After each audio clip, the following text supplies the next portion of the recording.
Vaccine ছাড়া এই একটি ওষুধ দিয়ে আপনি আপনার মুরগির বাচ্চাকে 12 মাস সুস্থ রাখতে পারবেন।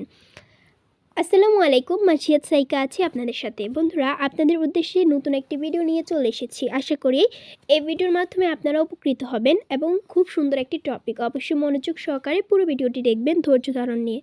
যারা চ্যানেল নতুন অবশ্যই চ্যানেলটি সাবস্ক্রাইব করে দেবেন। অনেকেই কমেন্ট করে আমাদেরকে বলেন যে আমার বয়স কত।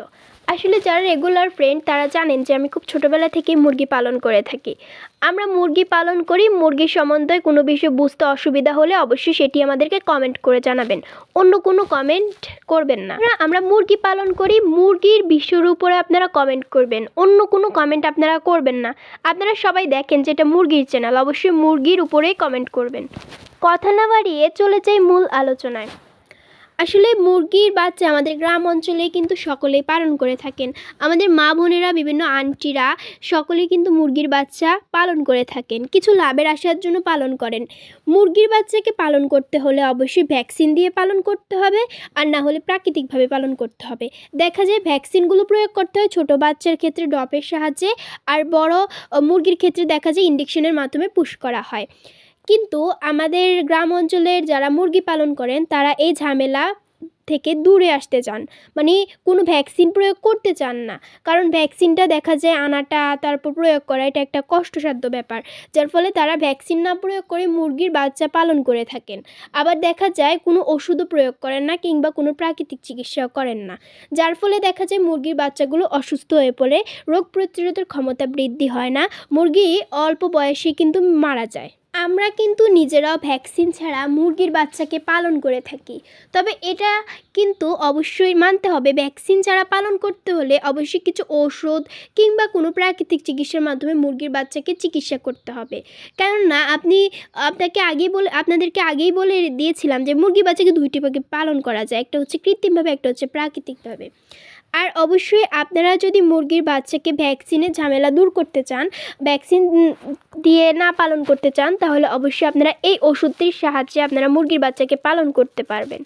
আর এই ওষুধটি কিন্তু আপনারা অল্প কিছু টাকা ক্রয় করে নিয়ে আসতে পারবেন। আসলে এই ওষুধটি আমরা সকলেই চিনি, আমাদের বাড়িতে মোটামুটি থেকে থাকে। বন্ধুরা, এই ওষুধটি মূলত বাচ্চাদের ওষুধ, এটা কিন্তু মানুষের ওষুধ। আর আমরা কোনো ডাক্তার নয়, কিংবা আমরা ওষুধ মুরগি সম্পর্কে কোনো ট্রেনিং নিই নাই, তো আমরা যেটাতে উপকৃত হই সেটাতে আপনাদের সাথে শেয়ার করি। প্রথমে আমরা প্রয়োগ করে দেখি, তারপর যদি দেখি মুরগি সুস্থ হয় তারপর আপনাদের সাথে শেয়ার করি। যেটাতে আমরা উপকৃত হই সেটা আপনাদের সাথে শেয়ার করি।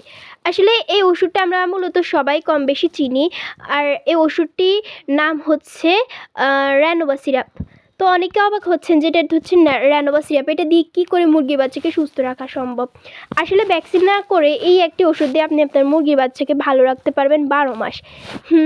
আমরা নিজেরাও প্রমাণ পেয়েছি, কারণ আমরাও কিন্তু এই ভ্যাকসিন ছাড়া এই ওষুধটি দিয়ে মুরগির বাচ্চাকে সুস্থ রেখেছি। আজ 4-5 বছর আমরা এই ওষুধটি দিয়ে মুরগির বাচ্চাকে ভালো রাখার চেষ্টা করেছি, আর আমরা সফল হয়েছি। তো এই একটি ওষুধ দিয়ে আপনি আপনার মুরগির বাচ্চাকে সুস্থ রাখতে পারবেন। আমরা শুধু মুরগির বাচ্চাই নয়, বড় মুরগির ক্ষেত্রেও কিন্তু প্রয়োগ করে থাকি। তো নাপা সিরাপও দেওয়া যাবে, র্যানোভাও দেওয়া যাবে। আমরা বড় মুরগির ক্ষেত্রে নাপা অ্যাস্টা যেটাকে বলে সেটা ব্যবহার করে থাকি, নাপা ট্যাবলেট, সেই ট্যাবলেটটা আমরা মুরগির ক্ষেত্রে ব্যবহার করে থাকি। তো কীভাবে প্রয়োগ করতে হয় সেটা নিয়ে আমাদের 2 চ্যানেলে অনেক ভিডিও দেওয়া আছে, দেখে নিতে পারেন। বন্ধুরা, এখন হচ্ছে কী করে আপনারা প্রয়োগ করবেন। অনেকে আসলে কী করে প্রয়োগ করতে হবে, দাম কত, এই বিষয়গুলো জানেন না। প্রথমে বলে দিচ্ছি র্যানোভা সিরাপের দাম কত।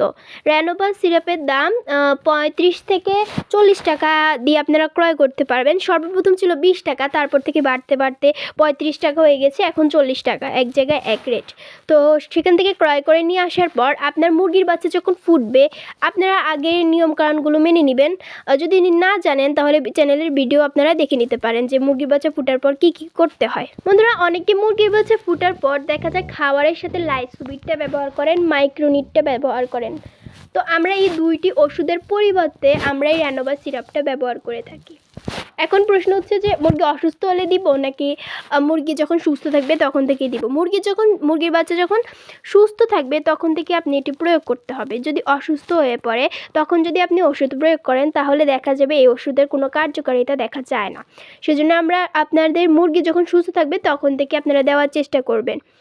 এখন আপনারা কি করবেন, যতটা মুরগির বাচ্চা ততটা ফোটাই কিন্তু খাবারের সাথে আপনারা মিশিয়ে দেওয়ার চেষ্টা করবেন। আমরা পানির সাথে দিই, আবার খাবারের সাথেও দিই, তবে খাবারের সাথে দিলে ভালো, যেহেতু 1-2 দিনের কিংবা 1 সপ্তাহের বাচ্চা অতটা পানি খেতে চায় না, সেজন্য অবশ্যই আপনারা পানির সাথে না দিয়ে খাবারের সাথে দেওয়ার চেষ্টা করবেন। এই যে প্রথমে দিয়েছিলাম পানির সাথেও কিন্তু মুরগি বাচ্চাগুলো খাচ্ছে। যদি আপনার মুরগি পানি না খায়, আপনারা খাবারের সাথে দিতে পারেন। আপনারা চাইলে এটা সকালবেলা দিতে পারেন কিংবা বিকালবেলা দিতে পারেন, 2 বেলার 1 বেলাই দিলে হবে।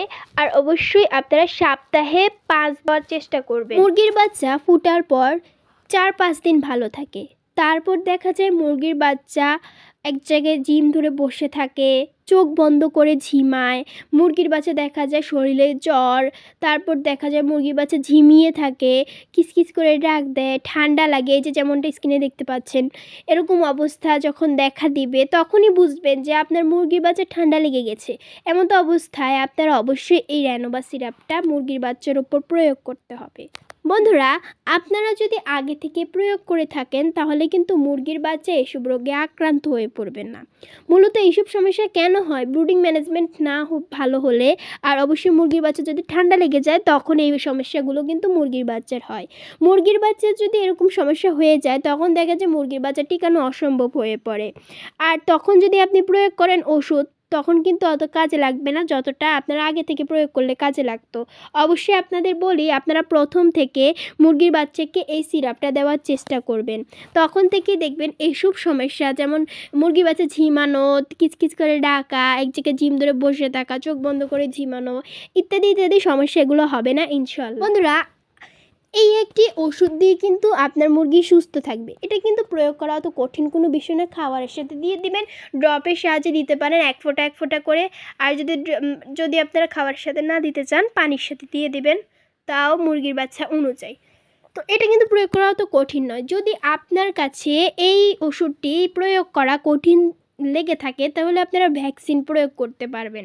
ভ্যাকসিনটা আপনারা আশা করি প্রয়োগ করা জানেন, যে ছোটো মুরগির জন্য ড্রপের সাহায্যে রানীক্ষেতের ভ্যাকসিন দেওয়া হয় ছোটো মুরগির বাচ্চার ক্ষেত্রে। আর বড় মুরগির ক্ষেত্রে দেখা যায় মুরগিকে ইনজেকশনের মাধ্যমে পুশ করা হয়, সাধারণত রানের মাংসের ভিতরে পুশ করতে হয়, যেটা অনেকে আসলে সঠিক নিয়মটা জানে না। তো এইভাবে আপনারা কিন্তু পালন করতে হবে। যদি আপনারা কোনোটিই প্রয়োগ না করেন তাহলে দেখা যাবে মুরগির বাচ্চাগুলো অসুস্থ হয়ে পড়বে, মুরগির বাচ্চাগুলো মারা যাবে, রোগ প্রতিরোধক ক্ষমতা বৃদ্ধি হবে না, আর অবশ্য কোনো রোগে আক্রান্ত হলে সহজেই মৃত্যুবরণ করবে। মুরগির বাচ্চাকে শুধু ওষুধ খাওয়ালেই হবে না, ভালো মানের খাবার দিতে হবে। মুরগির বাচ্চাকে আপনারা ধান, গম, ভুট্টা না খাইয়ে, খুদ না খাইয়ে, খুদ আগে কাজে লাগতো কিন্তু খুদ এখন কিন্তু খাওয়ানো খাওয়ালে মুরগির কোনো সমস্যার সমাধান হয় না। অবশ্যই আপনারা রেডি ফিডটা দেওয়ার চেষ্টা করবেন। অবশ্যই এই একটি ওষুধ দিয়ে আপনি 12 মাস সুস্থ রাখতে পারবেন। আপনি চেষ্টা করে দেখুন, ইনশাআল্লাহ সাফল্য লাভ করবেন। বন্ধুরা, আজকের ভিডিওটি আপনারা কতটা উপকৃত হয়েছেন অবশ্যই আমাদেরকে কমেন্ট করে জানাবেন। আরও নতুন একটি ভিডিও নিয়ে চলে আসব। যারা এই পর্যন্ত ধৈর্য ধারণ করে আমাদের ভিডিওটি দেখেছেন তাদেরকে অসংখ্য ধন্যবাদ। যারা এখনও চ্যানেলটি সাবস্ক্রাইব করেননি অবশ্যই চ্যানেলটি সাবস্ক্রাইব করে দেবেন। আজ ভিডিও এটুকুই। আসসালামু আলাইকুম, আল্লাহ হাফেজ।